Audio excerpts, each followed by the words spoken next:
생생한 뉴스 속 이야기를 직접 전합니다. 취재 파일.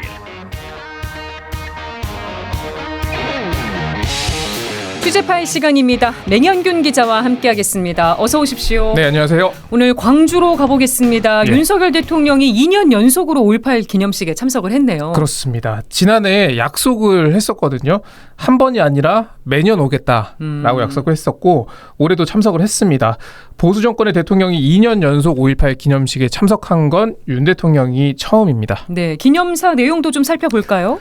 네, 크게 보면은 유공자 유가족에 대한 어떤 감사 인사를 전한 부분이 한 부분이 있고요. 또 5.18 민주화 운동이 갖는 의미, 그리고 5월 정신의 의미를 강조하기도 했습니다. 그리고 미래지향적인 5월 정신의 계승을 언급하기도 했습니다. 5월 정신은 자유민주주의 헌법 정신 그 자체다라고 말한 부분인데요. 함께 들어보겠습니다. 5월의 정신은 우리 자유민주주의 헌법 정신 그 자체이고 우리가 반드시 계승해야 할 소중한 자산입니다. 우리를 하나로 묶는 구심체입니다.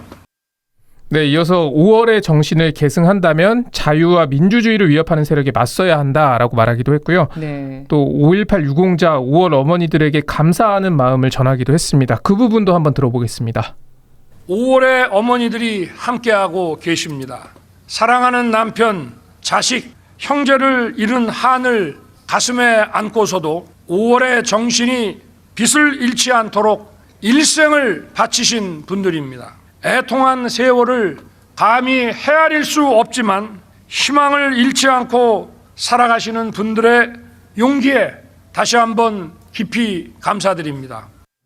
네, 그리고 윤 대통령은 5월의 정신 아래 우리는 모두 하나다.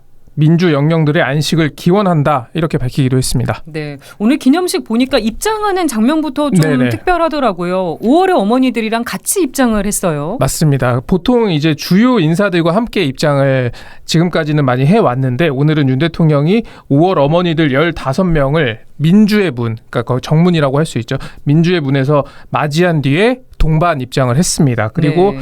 5월 어머니들과 함께 헌화와 분향을 했고요.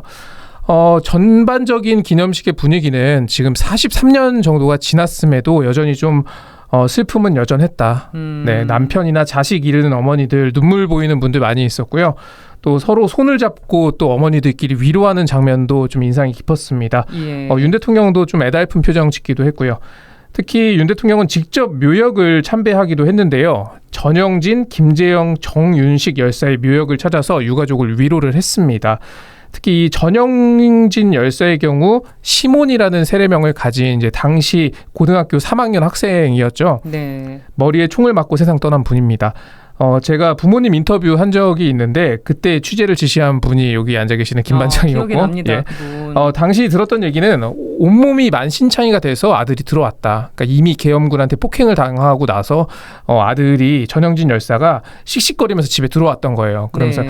지금 이게 사람 사는 세상인지 모르겠다라고 이야기를 하면서 다시 거리로 나간다고 해서 어머니가 말렸던 거죠. 위험할 수가 있으니까. 근데 그때 이제 전영진 열사가 한 말이 조국이 저를 부릅니다라고 말을 남기고 집을 나섰고 그게 아들의 마지막 말이 됐던 겁니다.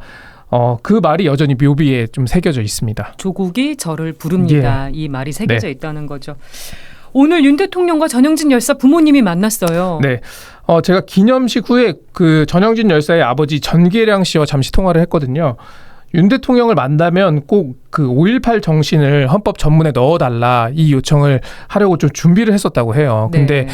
아내분은 아들 생각에 감정이 올라와서 이렇게 눈물을 보이시다 보니까 좀 비도 오고 좀 어수선한 상황에서 윤 대통령이 들렸다가 짧게 인사만 나누고 갔는데 그래서 그 헌법 전문에 넣어달라 5.18 정신을 그 얘기를 미처 못했다고 해요. 예. 그래서 그 아쉬운 마음을 저에게 좀 보이더라고요. 그래서 제가 그 얘기 방송을 통해서 전해드릴 테니까 한 말씀 부탁드린다라고 해서 음성을 받았습니다. 한번 들어보겠습니다.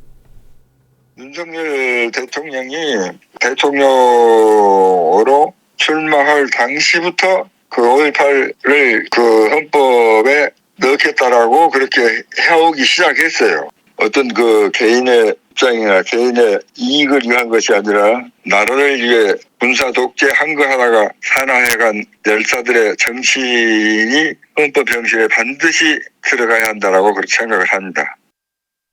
그래서 이제 윤 대통령이 공식적인 어떤 기념사에서 이런 유가족의 마음을 달래줄 수 있는 말들을 더 했었다면 좋았을 것 같다, 이런 이야기를 전하기도 했습니다. 네, 유족들의 마음은 아직도 멍들어 있으니까요. 네. 정치권에서 이 5.18 정신 헌법 전문에 수록하는 예. 거에 대해서 입장이 좀 여야가 다른 것 같아요. 그러니까 수록하자라는 입장은 비슷한데 조금 뭐랄까요, 좀 신중함과 뭐 당장하자 이런 정도의 예. 차이라고 할 수 있을 것 같은데, 이재명 민주당 대표가 먼저 포문 열었습니다. 5.18 헌법 정신, 그 5.18 정신 헌법 수록은 대선 당시에 여야 모두 할 것 없이 공통 공약이었다, 그리고 약속이었다, 그러면서 다음 총선에서 원포인트 개헌으로 약속을 좀 지키자라고 대통령과 정부 여당을 향해서 촉구를 했고요. 네. 그러니까 이게 이제 5월 정신을 5월만 되면 많은 사람들이 외치는데, 사실 최근에도 그 5.18 광주 민주화 운동에 대해서 어떤 뭐 비하하는 발언에 대해서 어떤 징계를 받은 여당의 최고위원도 있었고, 네. 이런 것들이 좀 반복되기 때문에 그런 시도 자체를 좀 헌법 전문에 수록을 하면서 좀 원천 차단해야 된다, 이런 주장입니다. 여기에 대해서 이제 김기현 대표가 이야기를 오늘 입장을 밝혔는데, 네. 5.18 정신을 헌법 전문에 담겠다고 하는 건 대통령 공약이기도 하고 예. 우리 당의 입장이기도 하다라고 했어요. 그리고 그 뜻을 잘 실천해 나가도록 하겠다라고 밝혔습니다. 그러니까 헌법에 넣는 건 다 예. 동의를 하는데 어떤 네. 부분에서 지금 차이가 나는 건지 짚어볼까요? 일단 우리 헌법을 보면 역사적 사건은 3.1운동 그리고 4.19 혁명이 들어가 있습니다. 여기에 5.18 민주화 운동도 넣자는 얘기고요. 일단 의지는 있는데 대통령실 관계자도 이건 대통령의 소신이기도 하다라고 네. 이야기를 했어요. 다만 그 원포인트 개헌 제안, 지금 민주당이 한 원포인트 개헌 제안은 어떤 비리에 얼룩진 정치인들의 국면 전환용 꼼수다, 이렇게 이야기를 하더라고요. 그러니까 다만 좀 정당한 과정을 통해서 헌법을 개정하는 계기에 반드시 반영할 것이다, 그런 의지는 대통령도 있다라고 덧붙이기도 했습니다. 네. 그러니까 이게 헌법 바꾸려면 국회의원 200명이 동의를 해야 되잖아요. 예. 그리고 국민 투표에서도 과반 넘는 참성이 또 필요하고요. 근데 이 개헌 논의가 돌입을 하게 되면은 5.18 정신 수록뿐만 아니라 뭐 이참에 대통령제를 바꾸자, 뭐 이런 얘기도 나올 거고, 그러니까요. 또 지방 분권에 대한 이야기도 나올 테니 좀 여러 요구들이 또 겹치다 보면은 원포인트 개헌이 쉽지 않다라는 겁니다. 그래서 문재인 정부도 개헌안을 발의했었지만 국회 문턱을 넘지 못했었던 거고요. 예. 윤 대통령이 어떻게 추진을 할 수 있을지 이 부분으로 또 진정성을 보여줄 수 있을 것 같기도 한데요. 맞습니다. 그러니까 이 약속을 어떤 방식으로 좀 지키게 될 것인가, 그게 좀 진정성을 가늠할 수 있는 척도가 될 수 있을 것 같고요. 그러니까 전두환 씨 손자 전우원 씨도 오늘 5.18 묘지를 찾아서 어떤 다시 한번 또 사죄의 마음을 좀 나타냈잖아요. 네. 그러니까 처음에 사죄를 했을 때는 이게 진정성이 있는 거냐라는 얘기가 있었는데 계속해서 하고 언론에 나와서 또 그런 진정성을 계속 표현을 했잖아요. 네. 그러니까 정부 여당도 말만 할 게 아니라 이제는 좀 행동으로서 진정성을 좀 보여야 할 때가 아닌가 싶습니다. 윤석열 네. 대통령도 오늘 실천적 용기를 가져야 한다, 이런 얘기를 하기도 했으니까요. 전우원 씨는 이번이 광주 4번째 방문이었다고 하더라고요. 광주 대교구에서 5.18 미사도 봉헌이 됐네요. 그렇습니다. 5.18 민주화운동 43주년 기념 미사가 어제 봉헌이 됐고요. 광주 대교구장 옥현진 대주교는 1980년 당시 민주화운동에 앞장선 사제들의 활동을 다시 한번 기억을 했고요. 네. 김성용 신부 그리고 조비오 신부로 잘 알고 있는 조철현 신부의 어떤 증언, 이런 활동들을 다시 되새기기도 했습니다. 옥현진 대주교 목소리 한번 들어보겠습니다. 광주 시민 학살을 명령했던 책임자는 제대로 된 사과 한마디 없이 세상을 떠났습니다. 그나마 손자가 와서 사과를 해서 다행이었습니다. 군사 쿠데타로 정권을 잡은 정당은 끊임없이 5.18 정신을 훼손하고 왜곡하는 데 앞장서 왔습니다.